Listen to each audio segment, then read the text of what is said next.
Hey guys, thanks for coming back. So let's talk about this EcoDiesel engine just a little bit more. Here lately I've seen a lot of guys talking about the fact that these things are prone to overheating. There's been several threads on the forums. There's been comments on my last video where we installed the Badland Apex winch up on top of the bumper. A lot of guys commented that it's going to cause this truck to overheat.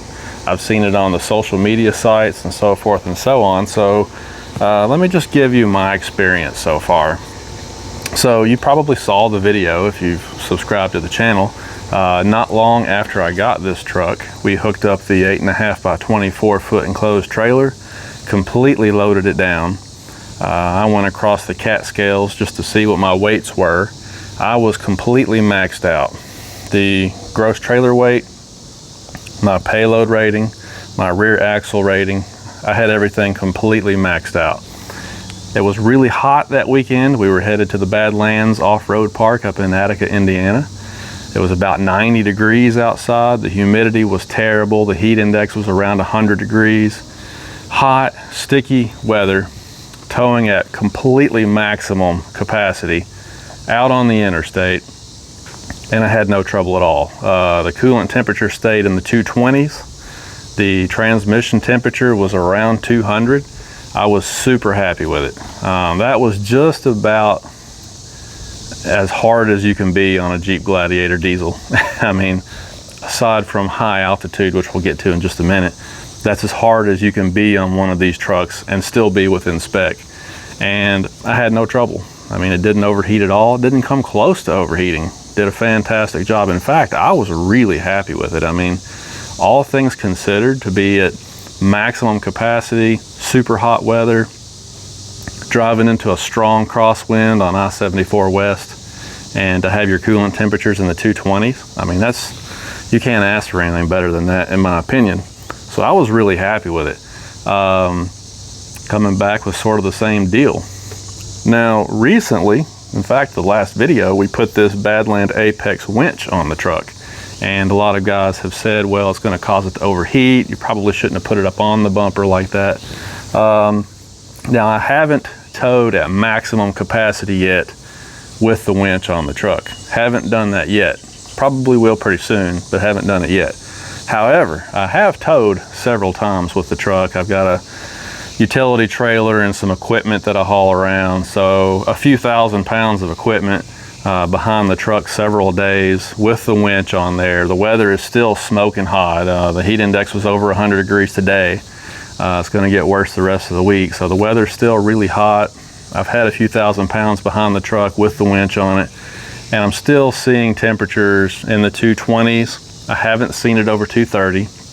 From what everybody says, these trucks are programmed to start derating themselves at 260. So if your coolant gets to 260 degrees Fahrenheit, the truck will start to derate itself to preserve itself, basically. Well, I'm way below 260, well below that. Transmission temperatures are still low 200s. I mean, granted, that's not maximum capacity, a few thousand pounds, 3,000, 3,500 pounds. That's a big difference from 6,000 pounds, but I think you get the point. I mean, I have worked the truck a little bit. So far, I haven't seen any issues. I mean, most of the accounts that I've seen where guys have overheated these EcoDiesel trucks, almost all of them are at high altitude, like out in the Rocky Mountains, 10, 12,000 feet altitude.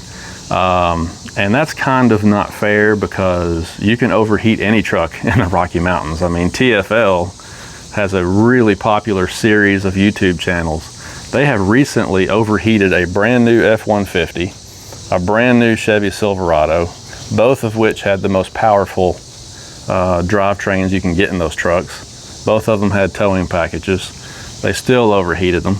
They smoked the brakes on a Ram TRX the other day. I mean, when you're up in the Rocky Mountains, it's super harsh. I mean, that's just as bad as it gets, for a pickup truck. So it's not really fair, I don't think, to say that the EcoDiesel has a problem with overheating out in the Rocky Mountains, because most trucks do, to be fair. But here in Kentucky, Indiana, Tennessee, the places where we go camping and riding. You know, elevation 800, 900 feet above sea level. It's not high elevation, but you know, it's not like, you know, the Appalachian Mountains over in eastern Kentucky. You can go 3,000 or 4,000 feet up, which is, you know, that's some altitude. It's nothing like the Rocky Mountains, you know, but the weather is still hot. It's more humid here, you know, and it's still pretty hard on these trucks. And I just haven't seen an issue with it. Even with the winch on there so far, I haven't seen an issue with it. I haven't got anywhere close to overheating yet. So anyway, point being, do these trucks have a problem with overheating? I haven't seen it. Some guys have seen it, you know, out in the mountains. I haven't seen it here. I'll keep an eye on it. You know, if the next time I hook up the 24 foot and load it up, you know, you can turn on the off-road pages app there on your screen and you can monitor all your temperatures. I'll turn that app on and we'll roll the camera and you guys can just see where the temperatures are when we're towing a really big trailer like that. But so far I've had no trouble with it. I'm pretty happy with it actually. You know, it's a really tight engine bay. They shoehorned this diesel engine in there. I'm still super thrilled that they offered this engine in this truck because it's the perfect engine for this truck. Great power, great fuel economy. I could go on all day. So I'm just really thrilled with it. And I don't have any trouble with it. But anyway, that's what's up with that. If you've got one of these trucks with a diesel and you have managed to overheat it, post a comment below. Let us know what the conditions were. What was your altitude? You know, what were you towing? What was the weather like? Just kind of let us know. Maybe we can kind of see what the pattern is with it, you know. But like I keep saying, you know, I've had no trouble so far. So anyway, if you're looking for one of these trucks, you're really interested in one, you're planning on towing with it, you're worried about everybody talking about it overheating, I wouldn't be too worried about it. You know, go test drive the truck, see if you like it. Don't worry about it too much. I think you're going to find that it will be okay. Now here's the flip side to all this. In the winter time, assuming that this winch does block a lot of air, which we haven't proven that it does yet, but assuming that it blocks a lot of air going into the radiator, in the winter time, that'll be a good thing because diesel engines are notorious for running too cold in the wintertime. In fact, a lot of guys buy grill covers to run on their trucks in the wintertime. On the Ram 1500 with this same powertrain, some of the models come with a grill cover. The owner's manual tells you to put it on there when the temperature gets below freezing.